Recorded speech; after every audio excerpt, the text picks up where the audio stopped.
31 अक्टूबर सरदार वल्लभ भाई पटेल की जयंती। इस दिन 2019 में जम्मू कश्मीर और लद्दाख दो केंद्र शासित प्रदेश अस्तित्व में आए। यह परिणाम था।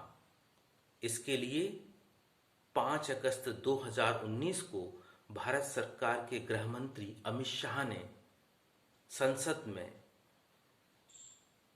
जम्मू कश्मीर पुनर्गठन विधेयक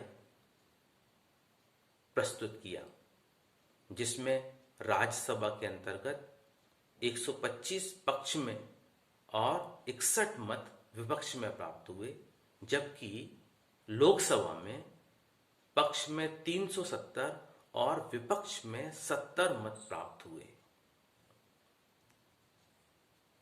5 अगस्त 2019 वह ऐतिहासिक दिन जब हम सब भारतवासियों ने मिलकर कश्मीर घाटी और पूरे राज्य में निरंतर बहने वाले खून को बंद करने के लिए एक साहसिक निर्णय लिया।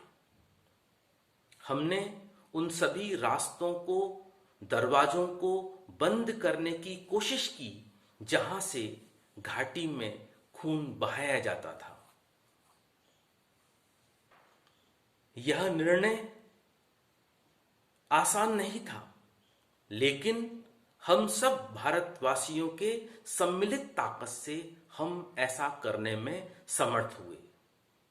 यद्यपि जिन दरवाजों को, रास्तों को हमने बंद किया था, उनके पीछे से डरावनी डरावनी आवाजें आती रहीं, लेकिन हम नहीं डरे, क्योंकि हमने उन दरवाजों को कसकर बंद किया था।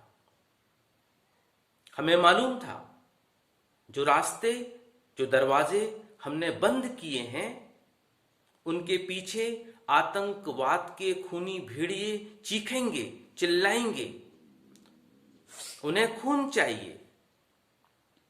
वे पूरी कश्मीर घाटी को हड़पना चाहते हैं।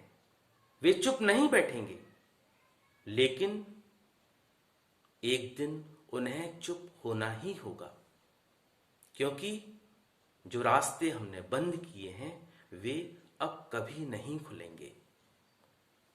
इस बार हमने पूरी तैयारी की थी। अपनी कश्मीर घाटी को फिर से स्वर्ग बनाने की और राज्य में फिर से अमन चैन कायम करने के लिए हमने अपने दिल और दिमाग दोनों को साथ में रखकर योजना बनाई थी। हमने अपनी निगाहें उन धूर्त और नासमझे लोगों पर गड़ाकर रखी थीं, जिन पर शक था कि वे अपने निजी फायदे के लिए अपने ही लोगों का खून आतंकवाद के खूनी भेड़ियों को पिला रहे हैं, और वे आतंकवादियों को रास्ता बनाकर देते हैं कि वे आएं और मासूम जनता का खून बहाकर चले जाएं। और तो और इन आतंकवादियों ने हमारे सुरक्षाकर्मी और सिपाहियों पर घात लगाकर हमला करने में विशेष महारत हासिल कर ली थी। लेकिन अब की बार हमने कोई चूक नहीं करी। वे सभी लोग जिन पर शक था कि वे अपने निजी फायदे के लिए घाटी की फिजा खराब कर रहे हैं, उन सभी को पकड़कर बंद कर दिया। परिणाम धीरे धीरे सामने आने लगे। घाटी में बहता हुआ खून कम होकर धीरे धीरे सूखने लगा। गृह मंत्रालय की रिपोर्ट के अनुसार आतंकवाद की घटनाओं में 36% की कमी आई है।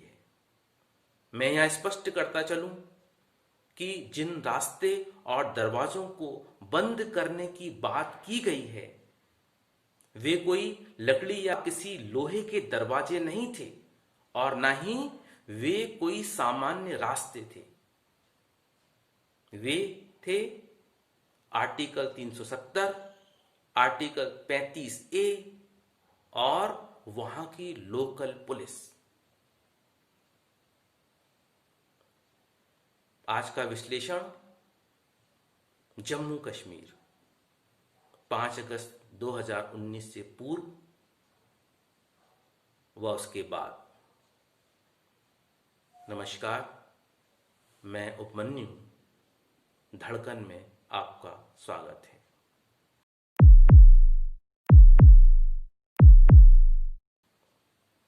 कहते हैं खूबसूरत चीजों को नजर लग जाती है। जम्मू कश्मीर हमारी धरती पर स्वर्ग की तरह है। 1947 में राजा हरि सिंह ने कश्मीर का विलय भारत के साथ किया तो सही, लेकिन उसे बुरी नजर लग गई थी पाकिस्तान की। पाकिस्तानी सैनिकों ने कबायलियों के भेष में कश्मीर पर आक्रमण कर दिया था। जैसे तैसे हमने कश्मीर को उनके चंगुल से छुड़ाया तो सही, लेकिन आज भी 1/3 कश्मीर पर पाकिस्तान का नियंत्रण है। धारा 370 ने जम्मू कश्मीर को विशेष स्वायत्तता प्रदान करी, विशेष अधिकार दिए, लेकिन समय के साथ साथ हमें यह स्पष्ट होता गया कि राज्य में अशांति बढ़ाने के लिए और घाटी में खून बहाने के लिए यही आर्टिकल सबसे ज्यादा उत्तरदायी है। जबकि आर्टिकल 35A ने राज्य के नागरिकों को उनके समान अधिकारों से वंचित किया। अब आप एक प्रकरण देखिए। 26 मई 2008 जब भारत सरकार ने जम्मू कश्मीर सरकार के साथ में एक समझौता किया, जिसमें मात्र 100 एकड़ वन भूमि श्री अमरनाथ श्राइन बोर्ड को दी जानी थी, जिससे अमरनाथ यात्रा पर जो हमारे दर्शनार्थी आते हैं, जो तीर्थ यात्री आते हैं, उनके आश्रमों और उनके रहने की व्यवस्था की जा सके। लेकिन कश्मीर के अलगाववादियों ने इसका जबरदस्त विरोध किया। कारण आर्टिकल 370 को लेकर उन्होंने कहा कि धारा 370 अन्य राज्य के नागरिकों को हमारे यहां जमीन देने की इजाजत नहीं देता। अंततः राज्य सरकार ने वह समझौता निरस्त कर दिया। आइए समझते हैं आर्टिकल 35A और 370 क्या है। सबसे पहले आर्टिकल 370 को समझते हैं। आर्टिकल 370 के अनुसार हमारी संसद के सभी कानून जम्मू कश्मीर में लागू नहीं होते। सिर्फ रक्षा, विदेश और संचार के मामलों में ही संसद को अधिकार है कि वह जम्मू कश्मीर के लिए अपने कानून बनाए, उन्हें लागू किए। इसके अलावा यदि किसी अन्य विषय में संसद अपने कानून बनाकर उन्हें लागू करना चाहती है, तो उसे सबसे पहले जम्मू कश्मीर सरकार की सहमति लेना होगी। दूसरा, नागरिकों के पास दोहरी नागरिकता है, कश्मीर की नागरिकता है और भारत सरकार की भी नागरिकता है। तीसरा, कोई भी अन्य राज्य का व्यक्ति कश्मीर में या जम्मू क्षेत्र में जमीन नहीं खरीद सकता। चौथा, जो सबसे ज्यादा चर्चित रहा है, जम्मू कश्मीर का अपना अलग झंडा है, अपना अलग संविधान था और वहां सुप्रीम कोर्ट के आदेशों का पालन जरूरी नहीं था। एक और महत्वपूर्ण बात, जम्मू कश्मीर की विधानसभा का कार्यकाल 6 वर्षों का था। इसके अलावा यदि जम्मू कश्मीर की महिला किसी अन्य राज्य के व्यक्ति से विवाह करती हैं तो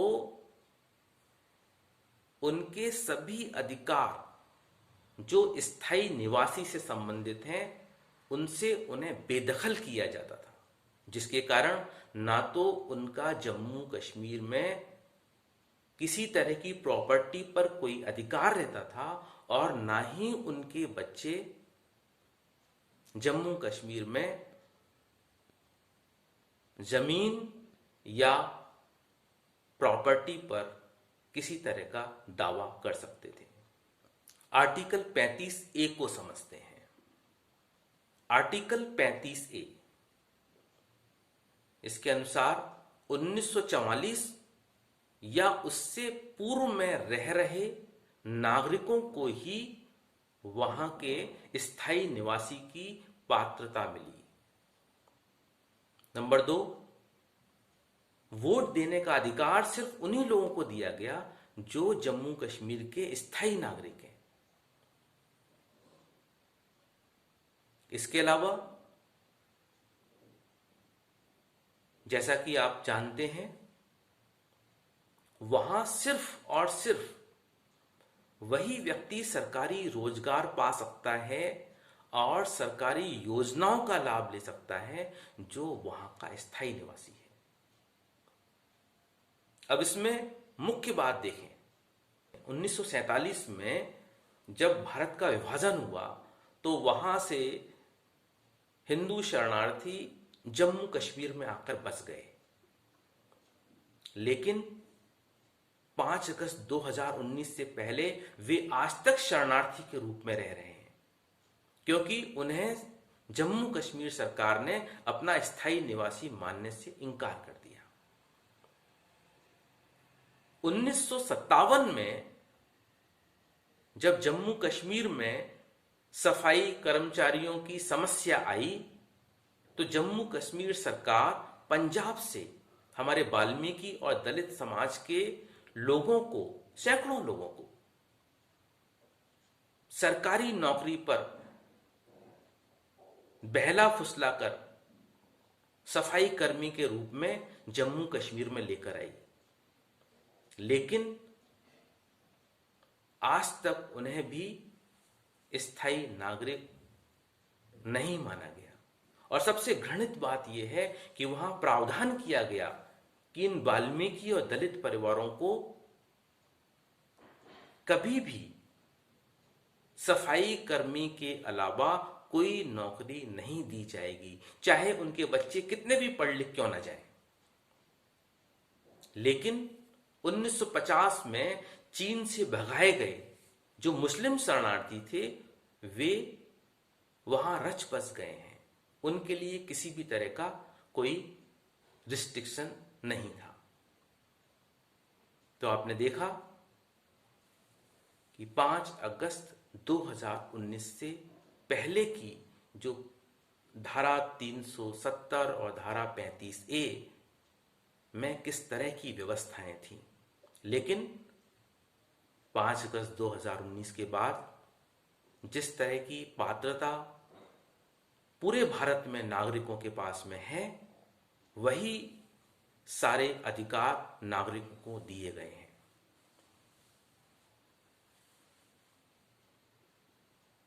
एक और बड़ी बात, अभी 27 अक्टूबर को हमारे अमित शाह जी ने एक कानून पास किया है, अध्यादेश पास किया है, जिसके अनुसार भारत का कोई भी नागरिक जम्मू कश्मीर में अपना मकान, दुकान और फैक्ट्री बना सकता है, लेकिन आज भी उन्हें वहां की कृषि क्षेत्र की जमीन खरीदने का अधिकार नहीं है। अभी एक बहुत बड़ी फिर से परेशानी का एक बिंदु छोड़ दिया गया है।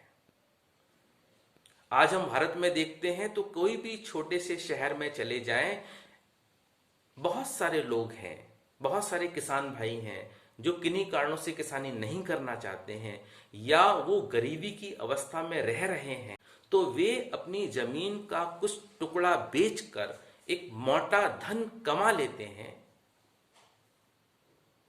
और अपने जीवन यापन को अच्छा कर सकते हैं।